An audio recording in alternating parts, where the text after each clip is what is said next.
Assalamualaikum warahmatullahi wabarakatuh. Alhamdulillah, wassalatu wassalamu ala rasulillah Muhammad bin Abdillah, amma ba'du. Sahabat Fakta Islam yang dirahmati Allah subhanahu wa ta'ala, ada satu kisah dari sahabat Anas bin Malik bahwa pada suatu hari di zaman Bani Israel ada seorang pemuda yang memiliki suara yang merdu. Ketika dia membaca kitab Taurat, banyak pria dan wanita yang keluar rumah karena mendengar merdunya suara pemuda itu. Akan tetapi, dia adalah seorang pemabuk. Ibunya lantas memberikan nasihat kepadanya.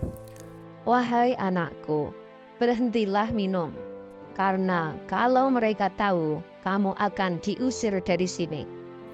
Pada suatu malam, pemuda ini pulang dalam keadaan mabuk berat. Dan setelah itu, dia membaca kitab Taurat. Maka berkumpullah banyak orang, dan ibunya pun memberikan nasihat. Wahai anakku, pergilah sana untuk berwudu. Pemuda itu bukannya pergi untuk berwudu, malah dia memukul wajah ibunya dan bahkan mencongkel mata dan giginya. Kemudian ibunya mengatakan, Allah subhanahu wa ta'ala tidak akan meridaimu. Pagi harinya, pemuda tersebut menemui ibunya dan berkata, Keselamatan bagimu, wahai ibu. Aku tidak akan melihatmu lagi setelah ini sampai hari kiamat. Ibunya berkata, Allah tidak akan meridaimu dimanapun kamu berada.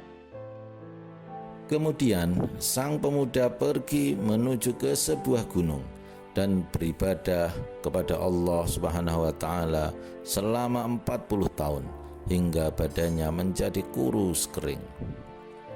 Ia lantas berdoa, Wahai Tuhanku, jika Engkau telah mengampuniku, maka beritahukanlah kepadaku.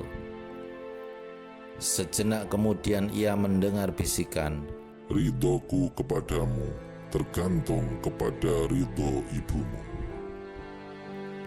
Akhirnya pemuda tersebut pulang ke rumah ibunya dan berseru, Wahai kuncinya surga, jika Engkau masih hidup, betapa bahagianya aku.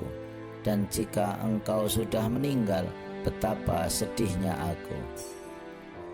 Sang ibu berkata, Siapa di luar sana? Ini anakmu. Allah tidak akan meridaimu. Kemudian sang anak menemui ibunya. Di depan sang ibu, ia memotong tangannya dan berkata, Tangan inilah yang dulu mencongkel mata ibu. Mulai sekarang tidak akan bersamaku lagi selamanya.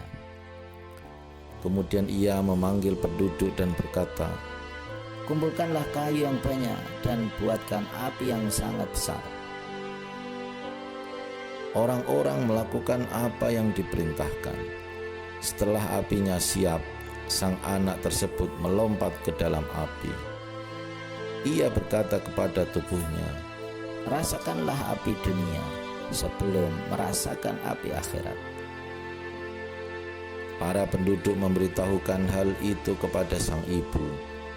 Maka ibunya berseru, Wahai penentram jiwaku, di manakah engkau? Aku berada di antara dua api. Ibunya berkata, Wahai anakku, semoga Allah meridhoimu. setelah sang ibu berkata seperti itu, maka Allah Subhanahu wa taala memerintahkan malaikat Jibril turun. Lalu Jibril mengusap mata dan gigi sang ibu dengan sayapnya.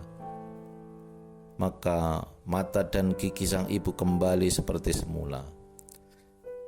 Kemudian Jibril mengusap tangan anaknya, maka tangan tersebut kembali seperti semula atas izin Allah Subhanahu wa taala. Demikianlah sahabat fakta Islam, kisah yang sangat menyentuh yang mengajarkan kita tentang kasih sayang seorang ibu kepada anaknya, yang ridhonya menjadi sebab ridho Allah Subhanahu wa taala. Berbaktilah kepada kedua orang tua, terutama ibu, semaksimal mungkin selama masih hidup. Janganlah pernah sekalipun membuatnya kecewa. Dan apabila sudah meninggal dunia, jangan lupa mendoakannya di setiap doa yang engkau panjatkan. Semoga Allah Subhanahu wa taala meridhoi kita semuanya. Demikianlah dan mohon maaf. Wallahul muwaffiq ila aqwamit thoriq. Wassalamualaikum warahmatullahi wabarakatuh.